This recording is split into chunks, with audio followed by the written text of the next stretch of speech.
ఇవ్వాలని కోరుకుంటా ఉన్నాను అధ్యక్ష. పదే పదే అధ్యక్ష కేసీఆర్ గారి ప్రభుత్వం ఉన్ననాడు మేము రుణమాఫీ చేయలేదు అని ప్రచారం చేశారు అధ్యక్ష. ఇవాళ సభ సాక్షిగా ఆనాడు కేసీఆర్ గారి ప్రభుత్వం ఉన్ననాడు ఎంత రుణమాఫీ చేస్తామనేది మీ ద్వారా యావత్ తెలంగాణ రైతాంగాన్ని కూడా చెప్పే విధంగా ప్రయత్నం చేస్తా అధ్యక్ష. ఇవాళ దాదాపు ఫస్ట్ విడతలో అధ్యక్ష 35,31,000 మంది రైతులకి 16,144 కోట్ల రూపాయల రుణమాఫీ చేసినాం అధ్యక్ష. రెండో విడతలో 22,98,000 మంది రైతులకి 13,000 కోట్ల రుణమాఫీ చేసినాం అధ్యక్ష. ఈ రెండు కలిపితే ఇవాళ కేసీఆర్ గారి హయాంలో 29,114 కోట్ల రుణమాఫీ బాజాప్తు చేసినాం అధ్యక్ష.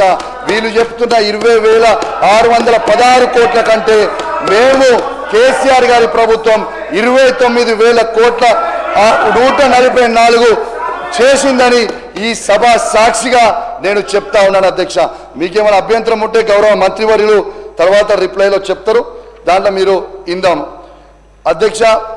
భారతదేశ చరిత్రలోనే ఒక రైతే స్వయంగా ఒక రైతే ఈ రాష్ట్రానికి ముఖ్యమంత్రి అయితే ఏ విధంగా రైతుకి లాభం అవుతుంది అనేది దీనికి ఉదాహరణనే రైతు బంధు పథకం అధ్యక్ష.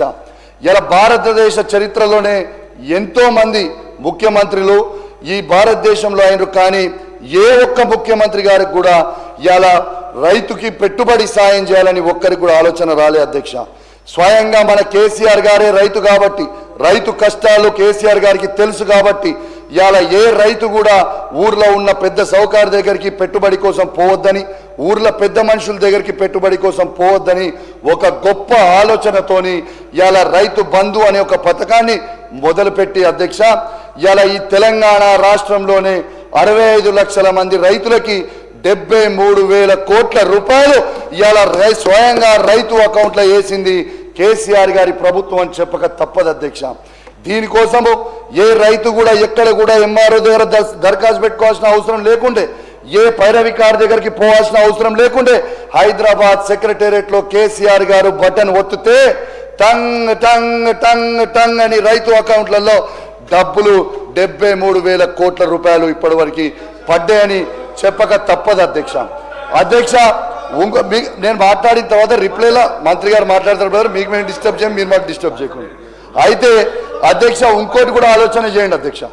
ఇవాళ కేసీఆర్ గారు ఇంత గొప్పగా వేసిన పథకాన్ని వీళ్ళు ఆనాడు పిసిసి ప్రెసిడెంట్గా ఉన్న రేవంత్ రెడ్డి గారు ఏమన్నారు అధ్యక్ష, ఇవాళ కేసీఆర్ గారు బిచ్చం వేసినట్టు 10,000 రూపాయలు మాత్రమే పెట్టుబడి సాయం చేస్తుండు, రేపు ఇంద్రమ్మ రాజ్యం రాబో